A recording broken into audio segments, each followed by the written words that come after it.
Hi, guys. Who do I have on with me today? Brooke, thanks for stopping the music. Yes. Let's see what we got going on. How's everybody doing? There's like only half cameras on. I'm going to need more people with your cameras on because I just got back from the gym. So if I can do it, you guys can do it. All right, good. We're all trickling in. All right, let me just get some stuff set up and then we will start going for it. Where's everybody from? I know some people don't have their cities or markets up. For all of you guys, put in the chat where you're from so we can start connecting. Chicago, Bethesda, love Bethesda. I have a lot of friends there. Denver, Westport, in my neck of the woods. San Francisco. Okay, good. So we got them all around. OC, DC. Okay, good. All right, I'm gonna get started. And I kind of wanted to open it up to you guys and just see if this is what you want to do today, because it's obviously your accountability session. But what I was thinking about is kind of pivoting from last week. I know we talked a lot about the data, and we were going to go into more CRM and tagging stuff today. But I know that we kind of just sent out this financial tracker as well. So if you guys want to, we can do half and half. But I was thinking about kind of pivoting and starting with the financial dashboard and making sure everybody feels good on that. And then we can always move over. We got 6 months of each other. You can email me anytime, but I would rather kind of do that to make sure we all are on the same page. So just drop in the chat or give me a thumbs up or take your camera off. Let me know if that's good with you guys. Okay. One sure. Yes. Okay, cool. Okay. So does anybody kind of want to start out, if anybody wants to share like where you guys are maybe getting stuck or any questions about it, so I kind of know where to start with that. If anybody wants to share, if you have filled it out, what you've noticed, any questions, anywhere you're getting stuck, let me know. Yes, I'm gonna unmute you, Liz. Hey, so I saw that and it was great. And then I looked at it and I was like, I don't know the answer to any of these questions. So I got on and I'm back on QuickBooks. And after this session, I'll be meeting with my live bookkeeper to get it set up so that I can, if needed, fill out your sheet, so that it generated like something that I've not wanted to do for a very long time. So yeah, I know. I didn't just like come up with this is kind of how it works. I'll give you guys all the inside scoop. Chirag will call me. He's like, hey, I have this great idea. It's due tomorrow at 5. I'm like, okay, great. So my fiance comes home from work and he works in mortgage analytics. He builds his stuff all day. And that's what date night turns into. Brooke, I'm sure you can attest to this. Is basically what it is, but I love doing it. So I also was kind of like the beta for it once, Matt, my fiance, and I were done building it. And I was disgusted. I've been telling a lot of people this. So grossed out by what I've been spending money on. And I would actually consider myself to be besides my bags, if you guys see any of my bags, besides my bag collection, I'm a pretty conservative person when it comes to money. I don't like to like go out to eat and order, a ton of coffees and do all that. Like I'm pretty frugal in that sense. And you just realize like this stuff adds up, whether it's business expenses. It made me kind of analyze if I want to keep using the same vendors, even if it might be a little bit easier sometimes. I'm like, I don't even know, do I even like the photos I'm getting sometimes? Do I feel like I have to keep redoing it? Is this a time to reflect? So I think it's a great thing to do. It's also something I'm telling people, don't, rush through it. I think, Liz, that's the exact same thing. It's like, get on the phone with whoever you need to get on the phone with, who either tracks this for you, or just take your time to do it the right way. This is another thing I want to point out, if I didn't already say this last week. Everything that like I build for you guys or all this kind of stuff, I know it's all great. And in, a great sense, you guys probably all think it's like, oh my God, Kate has all her shit figured out. I don't. And there's times where like my data spreadsheet is a little bit behind on being updated. So if you guys can just start to implement this like over the next few months, I think you're going to be in really good shape. This isn't something that needs to be done overnight. I don't want you guys to put a ton of pressure on it. Just get done what you can. And if you can even start getting some business expenses in there, the ones that you do know off the top of your head, that's much further than you were probably even before you started this program or before you started looking at it. So just, be kind to yourself and don't feel like this all needs to get done in 2 seconds. Cause I know I'm like that with myself. Sometimes when I see this, I'm so excited about it. Let me see. I need to have this spreadsheet again to download. Stuart, what spreadsheet are you talking about? The tracker one or the data? I don't know if you have your hand. You can just type it in there, but let me know. Sorry, I had to get unmuted. My apologies. No, that's okay. Let me have both because I couldn't find it out on our community website either. There's nothing there. I don't think it's been uploaded, but I would like to have those options again, please. Sure. Yeah, they are in our platform. Brooke, maybe you can help Stuart just find those. I looked and I didn't see them anywhere because I went to the community and everywhere. So I would appreciate that. Thank you. Sure. Yeah, I'll have Brooke reach out to you. Thank you. Of course, absolutely. And then you added some columns for the money business tracking sheet. Yeah, that's fine. Yeah, add the same thing. Okay, if the community platform is a bit confusing, reach out to Brooke and we can maybe, if there's a census of all of that, we can do another training. I know we did that at the beginning. Stacy, I'm going to unmute you. I just have a quick question about the financial planner. So when you add an expense, are you supposed to go back through like the entire year? Because if you put in, let's say, photos, or I don't know, one thing, it works out for the monthly, then it does daily, weekly, whatever. So I was just looking at like July expenses, not necessarily going back to January, but should I start at January and go through, or how do you suggest tackling it? Yeah, I would say for me personally, I think it's much easier to look at things on an annual basis. So I'd much rather track 2022 since we're only about halfway through the year, a little over halfway through the year. I'd probably go back to January and get as much in there as you can. Only because it's going to also be calculating some annual things on there for you. So I don't want your numbers to be skewed in any sense or anything like that. So I would say try to go back to January to get the best glance of your business is probably my opinion. That's what I would do. So, because the formula, it says to enter it in the monthly section. So that's where I was confused. Yeah. So if you have an annual expense, just divide it by 12, I would say, and then put it in there.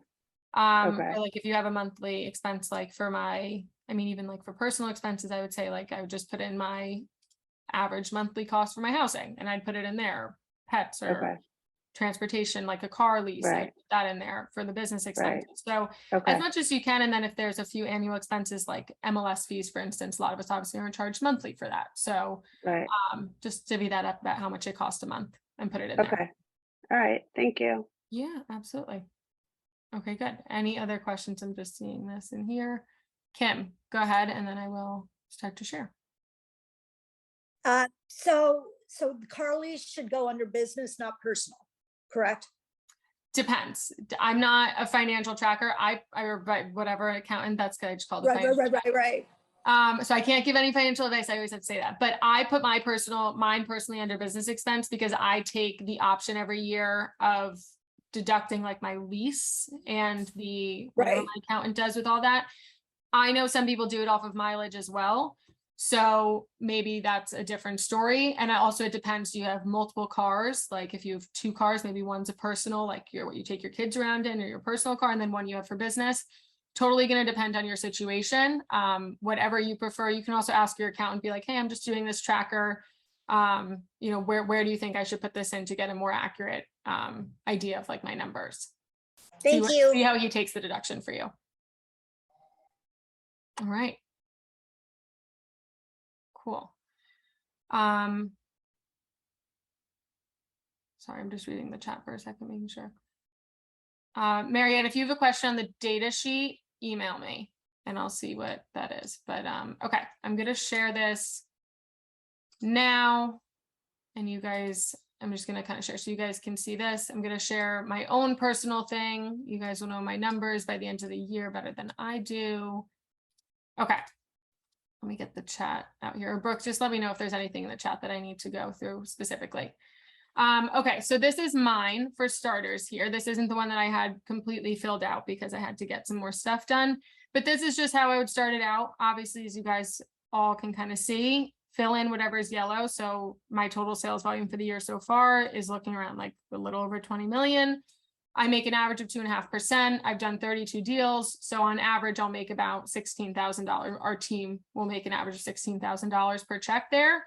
And this is based off a 50-hour work week. That is usually what Chirag's thing goes to. So you can change this if you really want to. I think 50 is like a pretty good standard thing. Sometimes obviously we're going to work more, sometimes we're going to work less.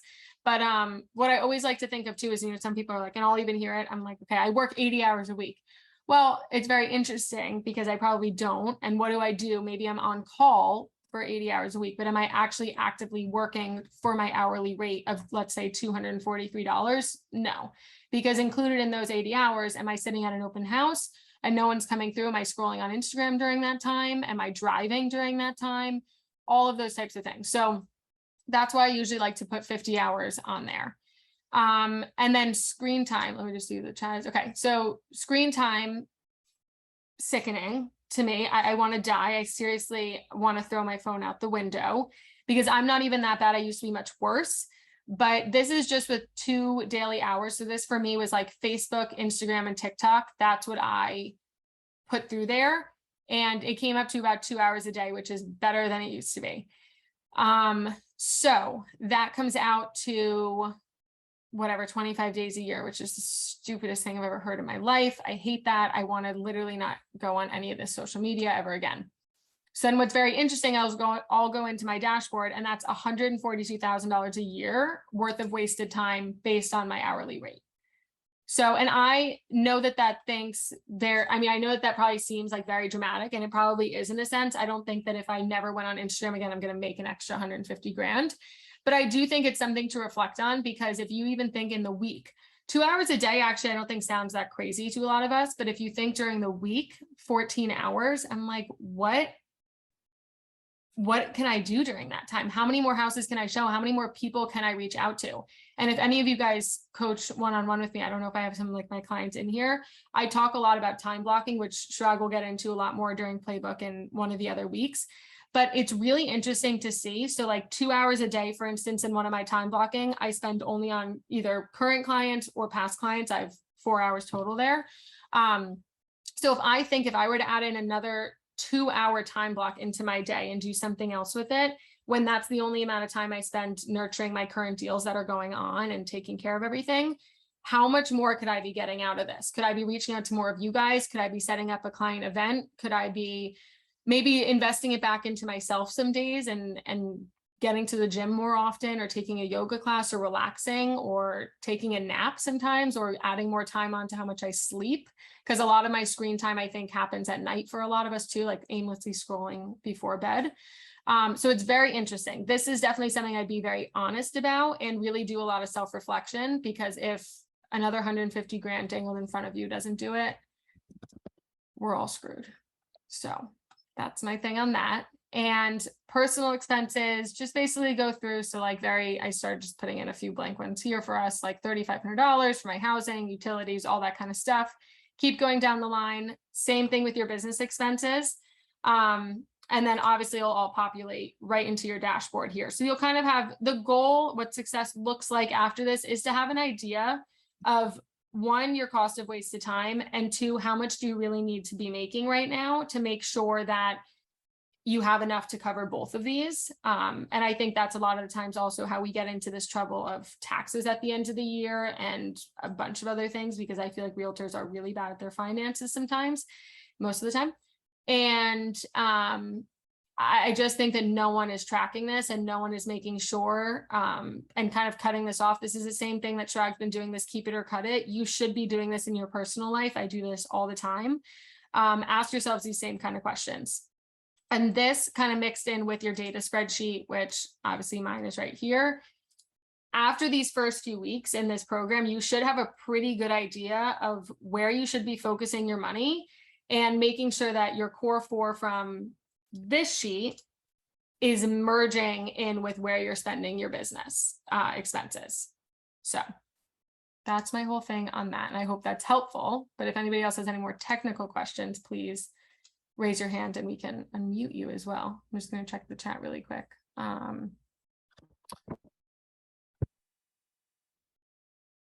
Okay.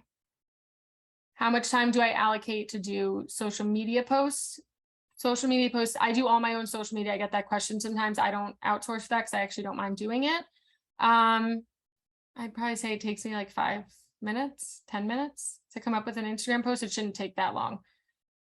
If you're not very good at it, you don't really like doing it, outsource for that or learn how to do it. And I would say get with like one of like your marketing advisors or just watch YouTube. YouTube's like my favorite thing.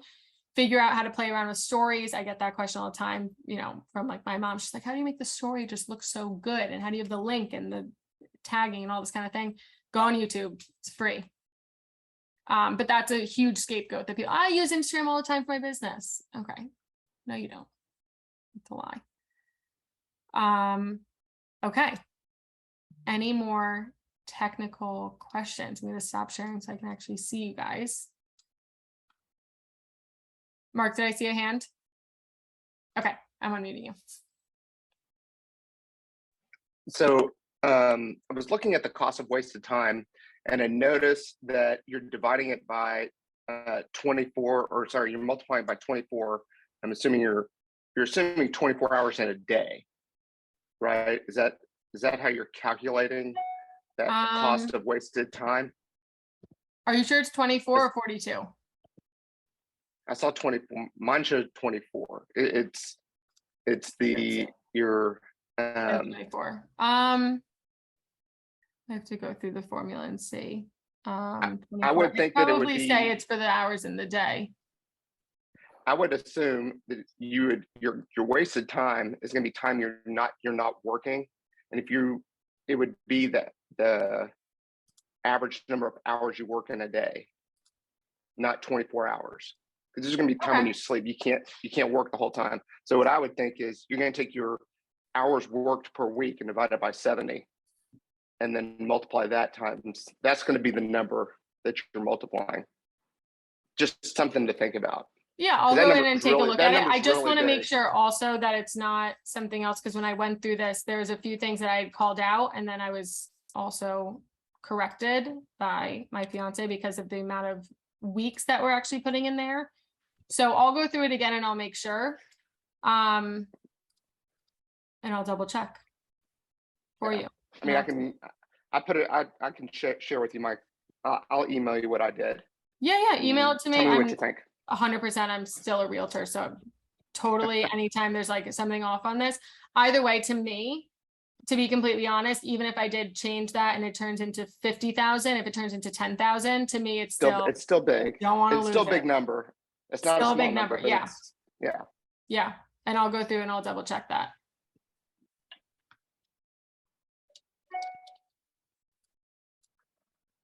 Okay. Cool. So if you guys are good on it, no more questions. I know our back end was getting a lot of questions this week. Then I'll move on to tagging. If you guys are good with that. You guys good? Thumbs up to move on. No more questions. Everyone knows every single business expense. Perfect. Fabulous. Gonna make you guys a lot more money. Okay. So let me see where I want to go with this now. We can go into tags. And let me pull up my list of tags, and I'll also share that with you guys in an email afterwards. Okay. Any of you guys, when I went in June, I had went to a few offices and I shared my whole list of tags there. I don't know if anybody was at that, but people called me out on this. Okay, so I'm going to share this really quick. My screen.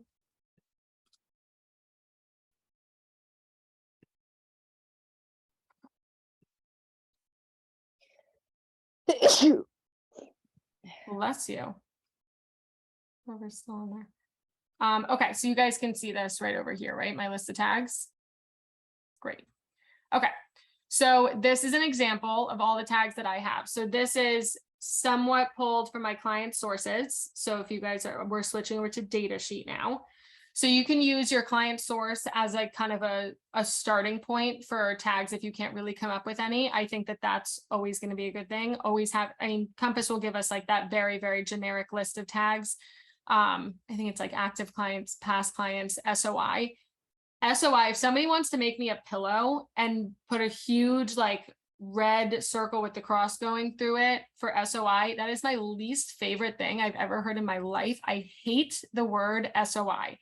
It is such a generic thing. And I tell this to everybody when they talk to me about it. If you are putting SOI in your client sources, like imagine me ripping up your data spreadsheet. That is not the point of this. SOI is huge and generic. And when I ask people to tell me about it, all of a sudden country clubs start coming up and oh, where do you know? Oh, I know them from my kid's school. Oh, I know them from a soccer team. Oh, I know them from yoga. Oh, I know them from this restaurant we always go to. I know them from this. That is all what makes up our SOI. And that is how specific I want you guys to start thinking about what makes up your SOI or whatever you want to call it. We can even call it that if you want to. So this is like a very good example of it. Within your SOI, there are people who have kids, there are people who don't have kids, there are people who have young kids. Are we going to target them the same way as we're going to target kids who have kids of their own? Probably not. So kids under 5 is something I always have on there. Probably one of my biggest things, especially because I'm in the suburban market. I do a lot of we'll do a lot of client events kind of circulate around that. Our next thing going out at the end of August, we're just starting to kind of plan this one out, is going to be like a back to school kind of thing for all the kids in our SOI. I'll even say it. It's like the forbidden word with me. And we're going to put like some school supplies in there, going to have it really, really cute, do probably like some candy, some, I don't know, whatever it is that like we want to do for like the kids. We're even considering doing like lunch boxes. So there's so many different things you can do with that, but having them tagged, one, I mean, it really does 3 things. First of all, it makes it very easy to already have these people out. So like, even if you're not using your CRM to necessarily send out a bulk email or to, use it however else you might be using the CRM with the Compass platform, it's nice to just have those people automatically kind of like separated out so that when we go to actually think about who are we handing these things out to in a few weeks, the list is there. Maybe it needs to be updated because I didn't update it from this quarter yet or something like that. But for the most part, I have a really, really good idea of who are we sending these out to. And then when you really start to think, because these are the roadblocks that stop people from actually doing these types of events or types of handouts, pop-bys, anything like that is, well, I don't know how many I need to order. Well, I didn't know this. So I didn't know that. So then it never gets ordered and never gets done. If you have the list of people you're sending it to, you know how many you need to order, you can probably be saving yourself a lot more money on these things. Maybe ordering in bulk, ordering in advance, kind of thinking out for your year, how many times do I want to send things to my kids under 5 tag? So this is kind of how I want you guys to start thinking about it. It's not just simply having them organized in your CRM. It's really like the trickle down effect of how it affects so many different things. Also something that has happened to us in the past that we've had to have a really big kind of, I think, growth from was we would wait so late because it would take us so much time to get all these names together that we'd end up spending a ton in like express shipping. If like we would order these things, we'd have to pay double on the postage if we were mailing these out to certain clients. Like all of this stuff that we don't think about could actually end up turning it like a $350 to $450 pop-by into a $750 pop-by. So you want to think about how you can save money. It's getting ahead of a lot of these things and really thinking in advance. So that's like my big tangent on that kind of thing. Likely to sell.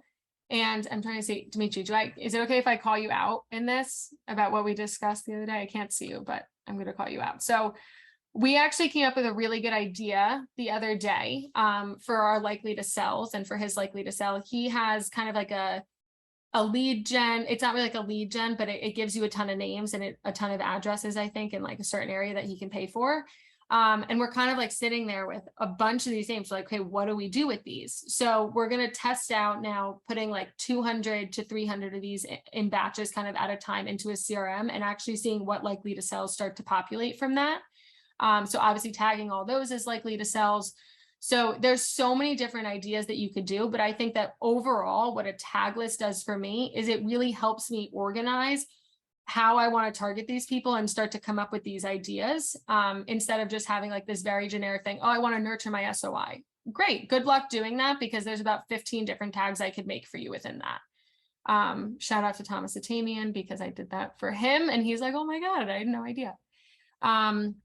Okay, so GC I'm going to get into in a second. I'm going to skip over those. So Compass Referral Partners, that's another tag that I have. You guys should definitely all have that, even if you haven't necessarily completed a referral or, you know, whatever it is, but you have people you're even talking to. Great. Make sure they're on your mailing list. Also, make sure they're not getting your broker's open house emails. I swear to God, I'm not going to send you a referral if I get one of those from you. So be very clear about how these people are tagged and what you are sending to them. This should be organized so that when I send out to my over 75 Compass referral partners, hey, would anybody mind leaving me a Compass testimonial, Compass, you know, agent to agent testimonial, which is great to have. I'm only sending that email to them, but those people maybe only get an email from me 3 to 4 times a year. I'm not sending them my newsletter. I'm not sending any of that because, to be completely honest, I wouldn't want to see that myself. I'm not really that interested in that and what's going on in an area or a market that I'm never going to. So be very specific. Again, when you want to go and gift to your Compass referral partners, if you want to do a happy hour in Atlanta, let's say, you have this whole list and right there, there's your guest list. So talk about another roadblock. You don't want to do a client event because you don't know who to invite. Here's your guest list. It's sitting right there for you. So this does so much more. And like, that's how I want you guys to start thinking about a CRM, because I think it's a very scary word, but it's really just like your master list for any kind of marketing that you want to do or any kind of event, anything in your nurturing kind of capabilities of what we have to do as agents. So that is my whole thing. I'll keep going, but I know there's a few questions. Danielle, can we unmute you? That's the only one I can see right now. Hi, so I Hey. just had a question basically with the tag of kids under 5. So how often do you go through that list and kind of, I guess, move them out when their kids age out of that group? I do it quarterly. Okay, got it. I think it's very Perfect. manageable. Listen, even if the kid turns 6, it's fine. They still like the same toy. It's not the end of the world, but it gives you an idea of like, okay, realistically, do I have kids that are 7 or 8 years old in there? Yeah, it's fine.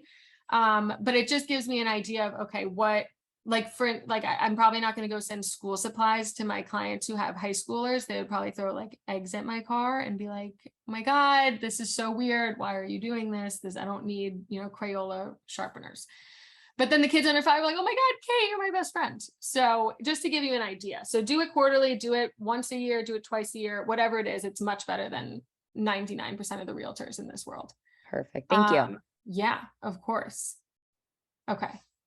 Are we good on this? I broke it down by kids preschool, elementary school, middle. Yep, that's perfect too. However you want to do it, preschool, elementary school, split it up by the elementary school. If you are very specific in one area, like in Westchester, there's certain agents that only cover one school district. If there's 4 different elementary schools and there's nuances between those areas of the district, maybe you even want to break it down even further. So it's totally going to depend on your market. I have agents who are doing that too and very successful. Cynthia, I'm going to unmute you. Aloha. So my question is, what do you do with that client that has 3, right? So when you put together that thing, is it just cutting out for me?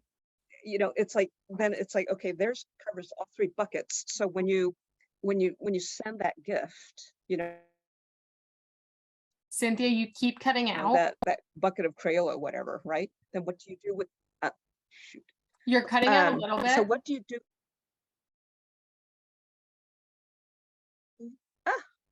Tell you what, I'll text you the.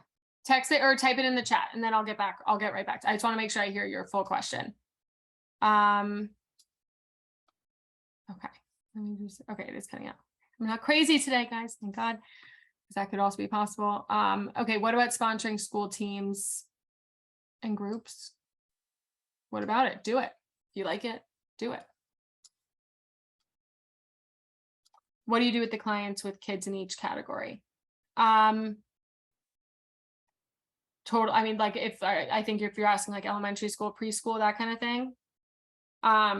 Okay, so if you have that, then I would just decide on what is going to be interesting for those different groups of people. Think about maybe what they want to do. I wouldn't get so specific with it that you have, I mean, that's like kind of like why I like the elementary schools idea. I wouldn't get super crazy about like the nuances between a very small difference in the ages. So I would just kind of start to think, what do middle schoolers want to do? And I'm going to tell you, they're not going to want to go to one of your client events, and same thing with the high schoolers. So they're not going to be an event person. Maybe you send out movie tickets and they want to start going to the movies. I mean, I'm shooting this off my hip right now. I don't know what I would have wanted to get from my mom's realtor when I was 12 years old. But kind of start to think about that and think about, maybe do they just want to be sent like Baked by Melissa cupcakes, and maybe they don't even know it's from you. This is all for the parents. You know, you're not targeting the kids and really what they would like. You're just trying to think of ideas that would get the whole family involved. So that could be a whole bunch of things, but it's very interesting to also think of, like, you might also not be sending something to kids in middle school or high school, but maybe you're sending the parents information about things that are going on, that they can then relay back to them, or things about the school district. So that's kind of what you have to start to think of, is what ages would really want deliverables at that point. And I think kids under 5 is going to be your best bet, not the 18-year-old at the house. So I'm thinking of gifts more individually versus the mass. Yeah, I think I am, depending on it. And just like I said, like I probably wouldn't be sending a deliverable to kids in high school. Yes, you can rent out movie theaters. Yes, you can do that. I love that idea. See, Danielle, you're great. This is why I need collaboration. Do you have ideas about tagging homeowners' past clients based on their length of ownership? Is it common to do empty nest? It is common to empty nesters before that. I think it's an interesting point, Bob. I can't say I wouldn't be opposed to it. I just think that for me, that would get a little bit crazy, and that's not really like where I'm completely targeting. I think I would probably rather target them in different ways, so that after the 5 to 7 years, let's say mark, I'm still the immediate person that they think of. So I think that's kind of where I would go with that. But if you feel like with your CRM, you have a lot of people who maybe just bought their first home, maybe that is something that you want to consider, is doing something like that and keeping that tag in mind for you. Hey, by the way, you know, so-and-so has lived there. They're coming up on their 5 to 7 year anniversary. But usually home anniversaries, like if you have those tagged for your clients, not an actual tag, but just tagged in their profile, that will also probably be very helpful for you to re-alert you. Oh, you know, it's their 7 year anniversary this year. Oh, okay. You know, maybe we want to start to target them with different things. And maybe their next thing maybe they start to get some likely to sell, that same kind of marketing. Yeah, I'm sorry. I was thinking more in terms of, you know, you're discussing what value can you bring to someone who has kids under 5, right? What value can you bring to someone with a second home? And so I was thinking more in terms of, well, these people are new homeowners and they don't know anything about their maintenance or what they need to do and get their life organized. And then I'm thinking to myself, you know, over time, you're just living there, right? And then what are the things that come up, you know?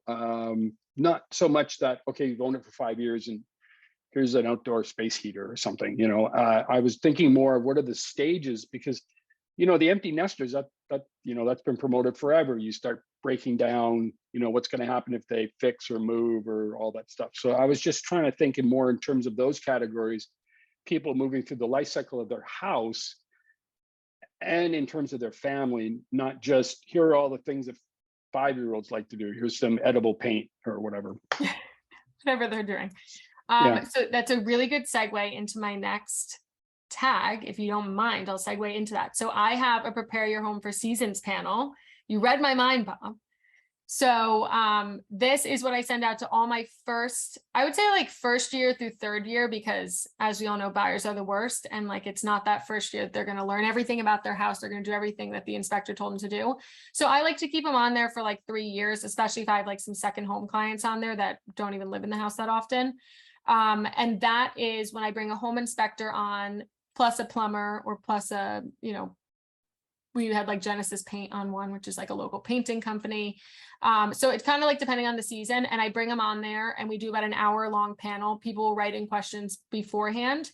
And then sometimes I'll get people who join. I usually don't have a ton of clients actually join live, but I'll always send them the recording, and the feedback is so good because I hit them 4 times a year. Quick, you know, 30, 45 hour long panel, whatever you guys want to do. But that kind of is, I guess, to your point, that is like my new home buyer tag within that, but I like to just tag them as that because it makes it a lot easier when I go and do the email inviting them to it and the recording afterwards. Okay, good. Okay, I'm going to keep going down from them, and just hopefully this is like, you don't need to use all my tags, but hopefully I'm hoping it's very helpful for you guys to kind of start to spark ideas of what your own tags could be. And if I'm just rambling, you can also let me know, but I hope this is helpful. Okay, so the next one that I have is my New York Junior League. For you guys, this would just be any kind of volunteer organization, or any organization that you're a part of. Doesn't need to be volunteer. If you get paid to do it too, that's fine. So I love this. I'm pretty involved in it. I'm not like the most involved, but I'm pretty involved. I get clients from it. We're very good friends. We're all around similar ages. It's an all women's group, so I really love that. So I tag them all as this. Again, this is probably an example of like the people who are in my committee, because I don't want them to hate me. I probably hit them like twice a year with like maybe like a newsletter-ish kind of thing, or like a year in review. I would do that when we made the whatever America's Best thing, which is like my least favorite thing in the world because we all are the 1% of realtors. I sent that to them. They all freaked out. They thought it was this big thing, which it's just not. So they all got that. So like they like to hear about my wins, but it's not someone who I'm, maybe targeting a ton with like all the houses we sell. They don't care. A lot of them are also living in the city, and I live in the suburbs. So that's one thing. But also with that, if you have an organization that maybe you sponsor things for, like we sponsor the home tours event, which is when they take a lot of people to really cool apartments in New York and show them around. So that's the committee that I'm on. So we sponsor that entire event twice a year. There's a spring and a fall home tours. So I also like to send things to people because I feel that, I know for a fact the clients that I've gotten from this have kind of felt like they owed me something, like, oh, instead of calling somebody else, Cate is good at her job, which I am, but I think there's a ton of other people they probably would have called first before me, but because I sponsored the event. So start to think about that too. I know it's like a little bit of a longer tangent. We can go off that for another day, but really start to think about the things that you're involved in and going a little bit deeper. I spoke about this with like your core 4. So like if you wanted your organization to be one of your core 4, think about how you can go even deeper on that. And then think about what the marketing would look like surrounding that and tag them as such. So that's one thing. You're in the Tampa Junior League. Oh my God, I love that. It's like a sorority. Okay. Empty nesters, we already talked on that, pretty straightforward. The only thing I would say about this is make sure that you are updating this. Like this is one that I would say, make sure you're updating a few times a year and just make sure that list is very up to date, because you don't obviously want to have just sold somebody's house and then they're getting this other stuff. It just looks tacky, and that's not a luxury experience that I like to give people. So make sure you have those tagged as accordingly, and it shouldn't be a huge list. I would say you definitely don't want to just say, oh, anybody who's an empty nester, and kind of start pressuring them, but really the people who you think there's a good chance they're going to be probably selling at one point. And then my second homeowners, I will do kind of for them. Again, it's not one that I target super, super often, but I did sell a lot of second and third homes last year and the year before. So I make sure for these people that they get like if like our home inspector, anything will ever tell me anything, I'll make sure if like they put a cool video. I did this one time. One of our home inspectors here who I have on our prepare your home for seasons panel. He does like these Instagram videos. And if I ever find one that's really helpful, I'll do like a bulk email, right? That's the one that looks personal. Yes. Okay. So the bulk email to them, and I'll say, hey, thought you guys might find this interesting. Steven Silva, who also happened to inspect a lot of these people's homes, so he was a familiar face, just made this really cool video on if you go on vacation, what to do, like, and he did like those water bug sensor things on like on the hot water tank and all this kind of stuff. So, and they like it. Sometimes they don't respond. Sometimes they do say, oh my gosh, it's a great idea. And then I'll get, can you go check on my house? Because I'm on vacation, and I will do that too.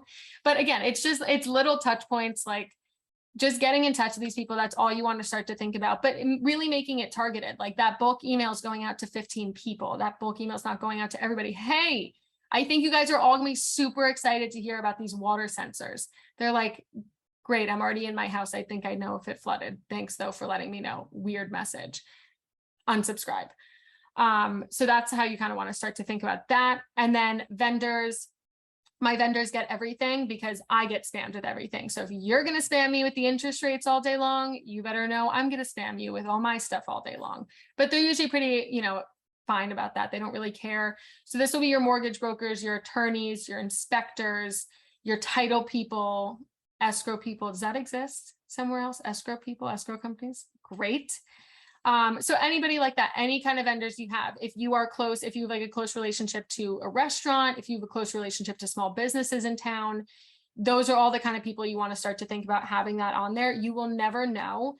Like my jeweler, for instance, he will refer us some business, and it's like, I feel like someone will go into his shop that day and maybe I just sent an email, or maybe I just did an Instagram, maybe I just did something, and who knows, maybe somebody's walking in there with a $4 million thing. Hey, do you know a realtor? It's like, actually, yeah. Kate Small was my parents' realtor. So you really never know. You just want to think about how you can get in front of these people all the time. Okay, let me see. Kate, how do you track so you know how many times you're touching all your subcategories? It's a good question. I don't, but this is a perfect example of how I'm not perfect. I probably should be thinking a little bit more. I kind of at this point, I think, have like my system. So I'm sharing this with all you guys, like on the top of my head. I know what I do with these people and I know when I want to think about it. But I probably should make another spreadsheet. So who knows, maybe next week Chirag will say, hey, great idea. I heard on your accountability session, you promised a new spreadsheet. So I think it's a great idea. You just do something simple. No one's perfect. If this is what it looks like for you some days, fabulous. Just get it done. Okay. I'll swing through these pretty quickly because I know we are losing a few people, but Katona Lewisboro School District, this is one of probably our biggest school districts and areas that we sell in. This is the area I grew up in. This is also the area that my mom still lives in. So I have those people tagged because that's where a lot of our listings come from. Also, obviously, when buyers move in there, I like to send like a newsletter about like the day camps and new businesses that are opening up in the area. Did you see this new restaurant? Like everyone's super excited because this rooftop restaurant's opening up and we are like the most boring town in America, but we're also the safest. And we're like, yes, there's a rooftop bar open until 10 p.m. So, you know, I'll put that in the newsletter, just certain things like that. You want to start to think about it. I'm sure all of us have this. If you have a farm and you have like a lot of community, we do have a farm, but there's nothing that is like, it's dead in there, guys. No one goes to the community pool. So there's nothing to really share about it. But if you're in a really active community of maybe, and like that's your farm and you have 400 houses and there's a lot of kids events that happen, maybe you start to send out a newsletter for just that area. So that could be anything. It could be a district, it could be a town, it could be a community farm, anything you want to do. But that's kind of what to think about with that type of tag. And then I threw in these last two. I don't actually use these. I just put them in because I know a lot of people do. They just don't work for me. But you could do kids elementary school, like kids in elementary school, or kids in middle school or high school. And then think about that, if that would make sense for you. Like we had a few ideas in the, oh, sorry, I'm not sharing my screen, but I can share my screen. Hopefully you guys are hearing what I'm saying. So I'm going through them right here. I'll email this all out to you guys, but the last two is what I'm talking about. So think about what the event would make sense for you. Maybe renting out a movie theater, sending out movie tickets, sending out like a gift card to a new ice cream shop that just opened up in town, anything like that. You guys can put more thought into it, but add in as many tags as you want. The only thing I'm going to say is try not to have too many tags that it becomes really overwhelming for you. This is supposed to be breaking down your core four. So that's kind of like the way you want to think about it. And then we will go over this. If you did Blueprint or anything, we did go through lifetime value of a client, and that is the only other one that I have. So GCI 50K and under is that client has made me $50,000 or less, either by past client referrals, by their own transaction, whatever that may be. And then it just kind of goes up. So we have 50K to 100K and then 200K plus, which I call my VIP clients. So I'll think a lot more in terms of gifting probably around these types of clients, not necessarily, great, you're a VIP, you're going to get hundreds of emails from me instead of 20 emails from me, but just kind of start to think about client events that way. This is a really good point into what becomes my guest list for any kind of client dinners that I do or any kind of little gatherings that I try to share. So I'll email these all out to you guys. Brooke, I can get the list of everybody who was here, right? Perfect. Okay. We can So you also had to put it on come. the platform too. Okay. Perfect.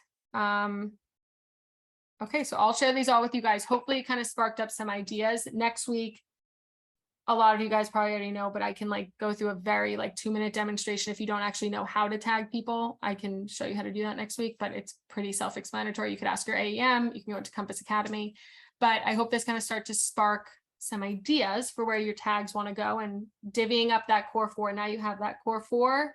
How do we start to break that up? How do you start to break up your sphere?